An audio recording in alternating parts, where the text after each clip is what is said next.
I think the standard tooling, the way of dealing in this new tax environment, CRM alone can't solve this. Yeah. I'm very much worried for operators if they don't have a plan for what's going to happen come April. Almost by raising the level in the boxing ring, I'm also raising my game in business.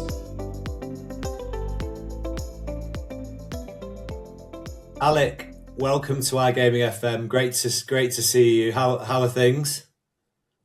Thank you very much, Ben. An absolute pleasure. Yes, everything is very well, thank you. And how about for yourself? Yeah, all good. Very, very busy post ICE, which was obviously huge for you with the launch of PlaySignal. So yeah, can you just tell me a bit more about the concept and how you came up with the idea? Yeah, absolutely. So PlaySignal guides player behavior in real time using a simple traffic light system. The objective is to reduce what I like to call preventable exclusions, which helps boost retention. So there's two sides of this effectively. So on one side, it's for the players to be informed about what behavior is deemed risky by the operator. So for the first time ever, we're actually giving players an understanding of their player behavior. Then on the operator's side, it essentially serves as an early warning system. So you as an operator can monitor and see how players progress through these different levels, and you're more aware of when a problem is starting to develop. Brilliant. And when did you first come up with the idea? So there was a really big moment for me when I found out about the taxation changes in the UK. And I realized at that moment that the market doesn't really have the tools to deal with a doubling of taxation. And more importantly, the unregulated market continues to grow in strength. So regulated operators effectively need something new that they can use that would allow them to differentiate themselves against unregulated offerings. And that's when I came up with the idea of PlaySignal, because I truly believe that player protection is one of the only areas that now regulated operators can differentiate themselves from the unregulated market. Like generally, when it comes to CRM, when it comes to technology, when it comes to staffing, resourcing, funding, in some cases, the unregulated side is actually better positioned. So I'm here to really level and in fact, beat the unregulated operators at this game by helping the regulated side with a new way of thinking about player protection. Brilliant. And you were a finalist at the ICE Innovators Challenge. How did that go? And what's the reaction been since? Yeah, it was a fantastic opportunity. I mean, getting the chance to debut at ICE, the largest conference in our industry, it was breathtaking. And the feedback from that point onwards has been phenomenal. So feedback around it, and I think generally just having that opportunity to really present at ICE really was a statement to say, look, we're here and we mean business. And ICE was phenomenal. Like, honestly, all the feedback from operators, from the community, from friends, and everyone who I've known in the industry, I felt like many years of working in the industry has all just culminated to this point where now with PlaySignal, we're really seeing some impressive momentum in the conversations we're having. Great, really exciting. And just tell me a little bit, obviously, about your previous career role at Optimove. You're a senior solutions engineer. Great place to sort of start your career in iGaming. Yeah, absolutely. And some of these things are funny is the fact that a lot of people, when they talk about their start to iGaming, is very much something that happens by chance. And it was the same for me. I didn't realize how prevalent iGaming was for Optimove, maybe to my own detriment.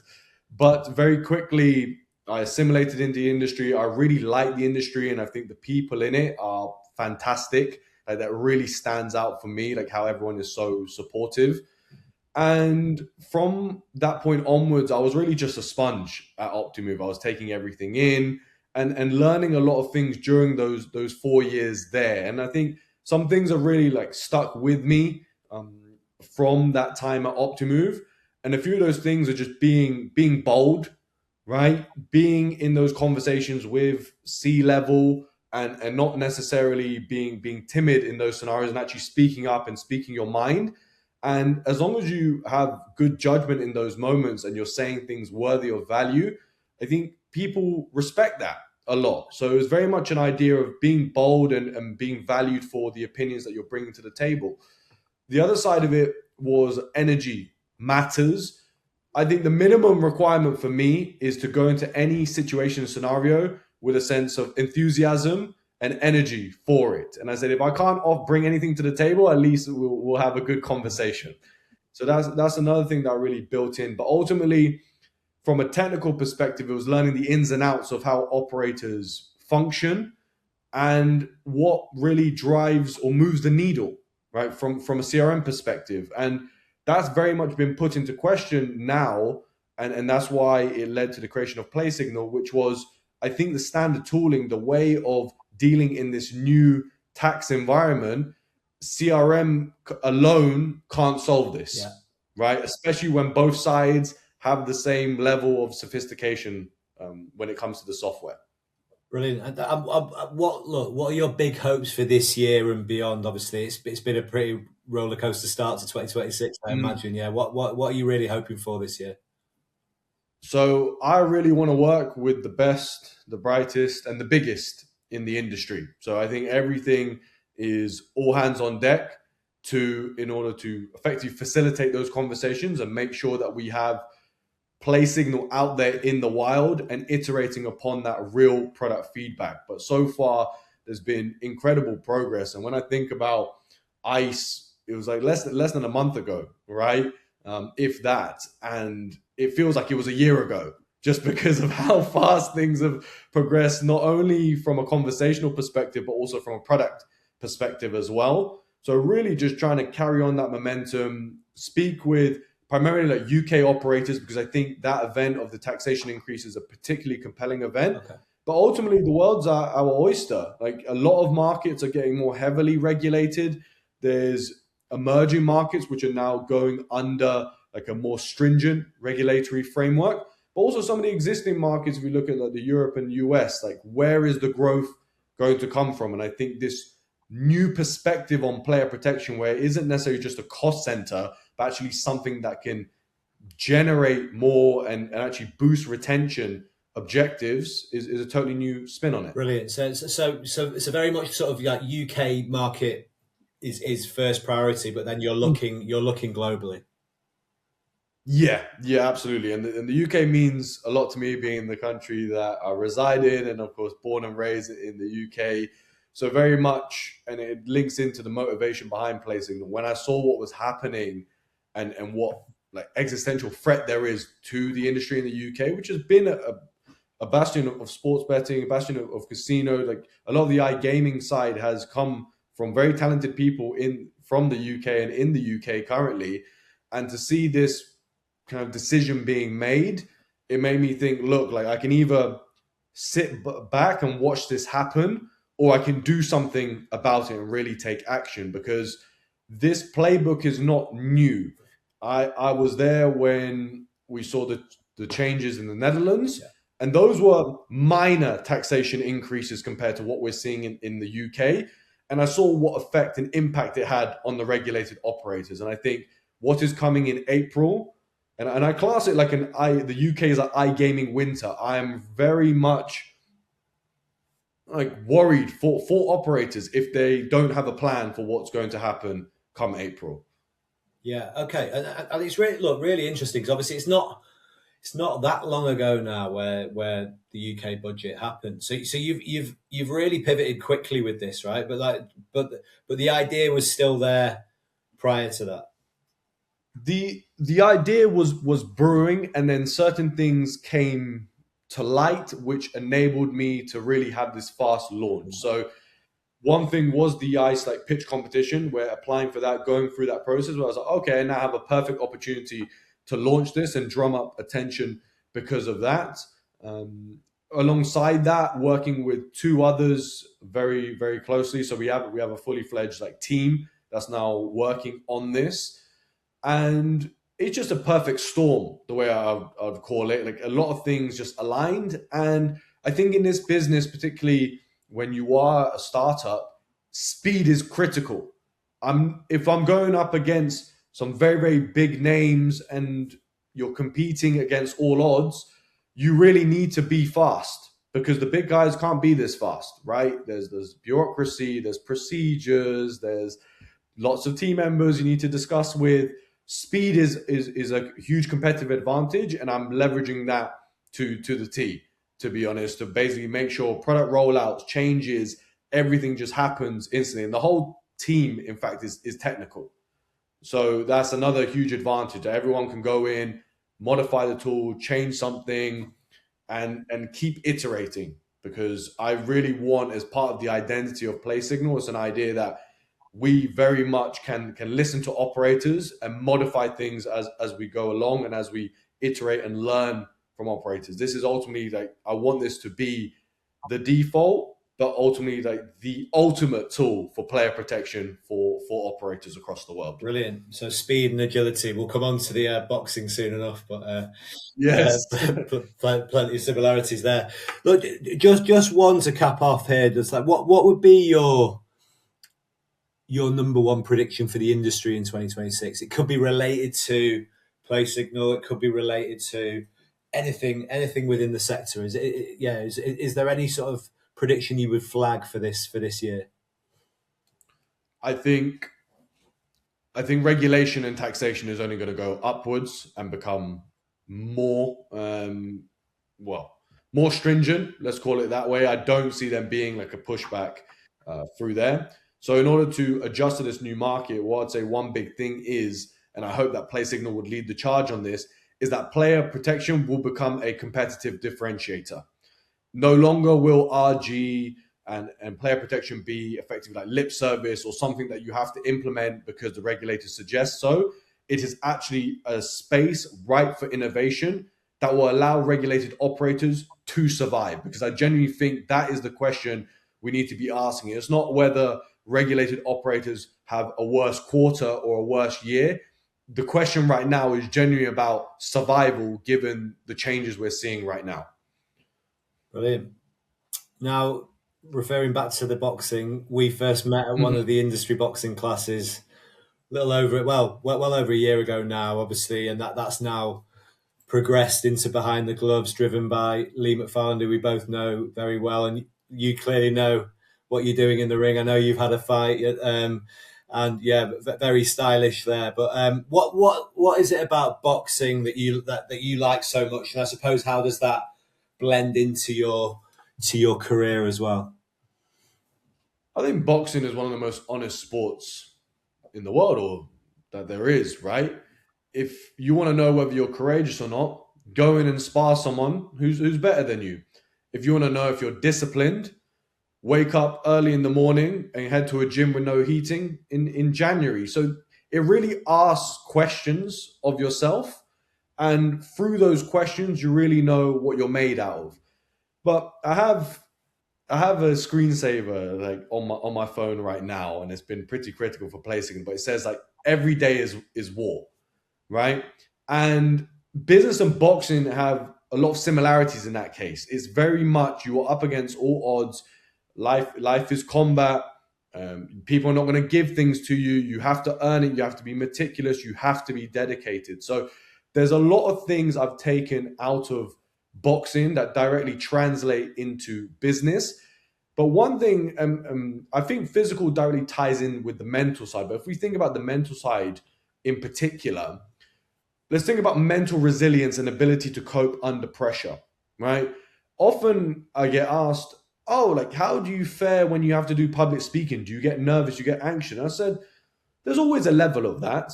But then I say, let's picture this scenario.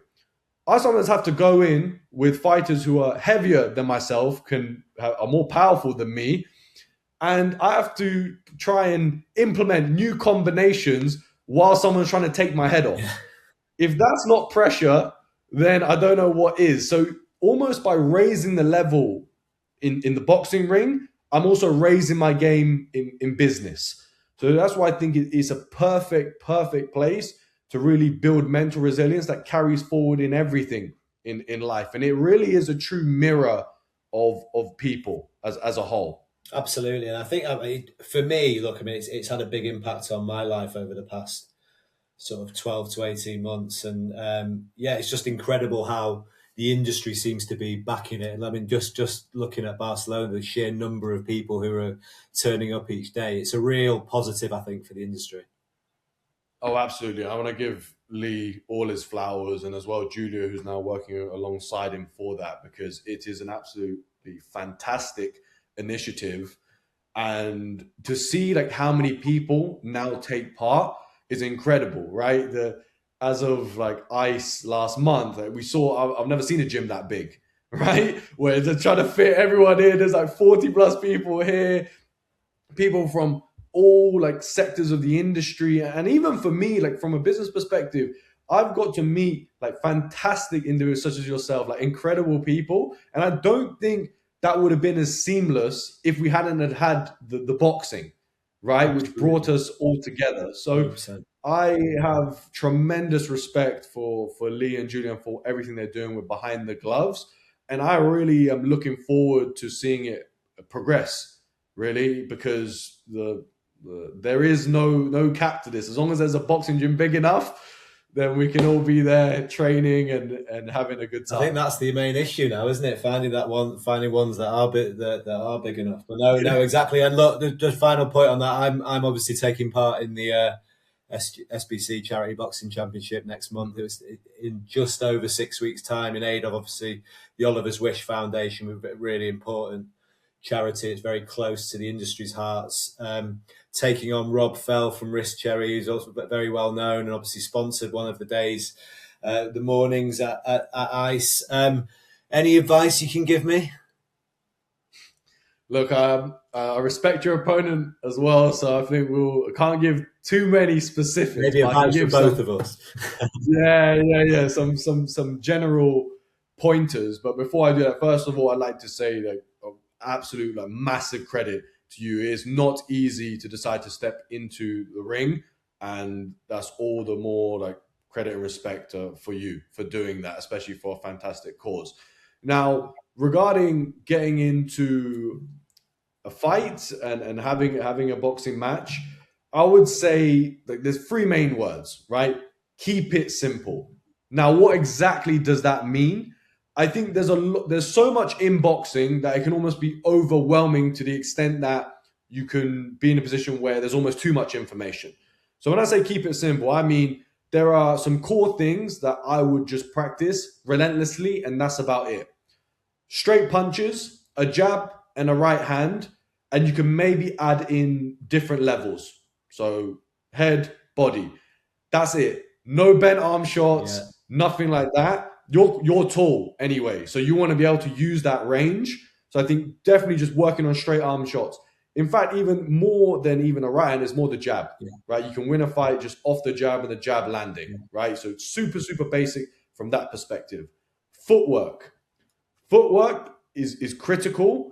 It's just, and at this stage, it's really just about, can you comfortably move forward, backward, left, and right? That's it. Just being comfortable with that, because for someone who's not into boxing and saying this, it almost sounds patronizing, but it really isn't. I've been boxing I've boxed consistently every day throughout the week. And there's even me where my last session, I'm there doing step to the left, step backwards, step forward. Just repeat. Simple stuff gets repeat. You need to repeat it constantly. And then the other side of it is with the training is the fitness aspect. So, and I call it deliberate practice. So sparring, taking what you've learned on pads or in shadow boxing or working with your coach, taking that directly into a sparring scenario and doing some technical sparring. So you know that you could actually implement it in a live scenario. And of course, sparring as well, just to get familiar with the territory and moving around the ring. The final thing I would say is for fitness, looking at sprint type workouts. A lot of people sometimes think, okay, I'm going to do 3 rounds and then I need to do 5K or 10K runs. It's a completely different system that's at work there. So you want to just be working sprints, get on the assault bike, 30 seconds as hard as you can, 3 minutes off. That sort of work will build the engine for what you're about to go into. And the final point I will say is just embrace the moment, right? You're gonna feel nervous, you're gonna feel anxious. It's natural, but like embrace the fact that you are taking a really big step and doing something like tremendous for yourself, for your own personal growth, and just embrace it and enjoy it, right? Like we're all there to support you, and do it for a good cause. And I think that's the most important thing, is just embracing the moment, because very few people have ever stepped in a ring, and you will be listed as one of the people that actually was brave enough, courageous enough, and strong enough to go and do that. So all the credit goes to you. Words of wisdom. Thank you so much, Alec. Yeah, I actually did the assault bite this morning, so I'm feeling that. I'm feeling that as we speak. But yeah, no, great stuff. Finally, what do the next few months hold for you? Have you got any more shows? Like what does the rest of sort of H1 look like for you and PlaySignal? Yeah. So looking at, obviously keeping an eye out on events as always. I think there'll be a slight change in terms of the events we do attend. I'm looking at, there's a startup event that Next.io is hosting end of May. HIPTHA, if I pronounce that correctly, they do their compliance events, which is now the sort of audience that I'm now communicating with a lot more than before. But ultimately, when it comes to being present and being at events, I want to be in all the right places, and where ultimately we can facilitate those conversations. When it comes to the next few months, it is really about driving as many of these conversations as possible. Like so far, my calendar is already like stacked with these conversations, but I love the fact that I'm having the opportunity to actually have all of these conversations, and make sure that we get the awareness out there, right? Like a lot of the time with, like, people think they launch, right? And then all of a sudden people come rushing over. Like that's not the reality. We launch, and from that moment it's like, okay, let's have these conversations. Let's get in front of people. Let's showcase what we can do. So it's really about building a phenomenal product on one side. Also, as well, having the right conversation with the right people, so that there's hope again, particularly in the UK market, right? It seems like a recurrent story with the UK that it's not the best kind of outlook on the future of this country, and I think that's quite sad sometimes. So I'm almost giving. I want to be that motion which allows operators to have some hope, Yeah, of what there is in the future, and not just, oh, we're going to have our margins squished and this might lead to other problems down the line. It's like, no, we actually have an opportunity here. Like everything that happens is an opportunity. It just depends on the way you view it and what tools you have at your disposal. So that's the way I want to frame things. But next few months, even months is a long period of time, because honestly, the way it's changing week by week is incredible. I was used to a fast pace at Optimove in the way we did things, and then now I've just almost seen things go like 2-3x. But I love the pace, I love the speed, I love the industry. For me, this is all just energy. It's all momentum. It's all things that make me think, yeah, you know what? We're really doing something good, right? Good in the industry, and I want to be that force for good and force for change. brilliant. Well, look, Alec, congratulations. I think you've launched a fantastic product to you and your co-founders. Wishing you all the best with everything. I'm sure you won't need it, but great to see the brand out there, and really looking forward to monitoring the progress over the rest of 2026 and beyond. Thanks very much for joining. Much appreciated. Thank you. It means a lot. We'll catch up soon.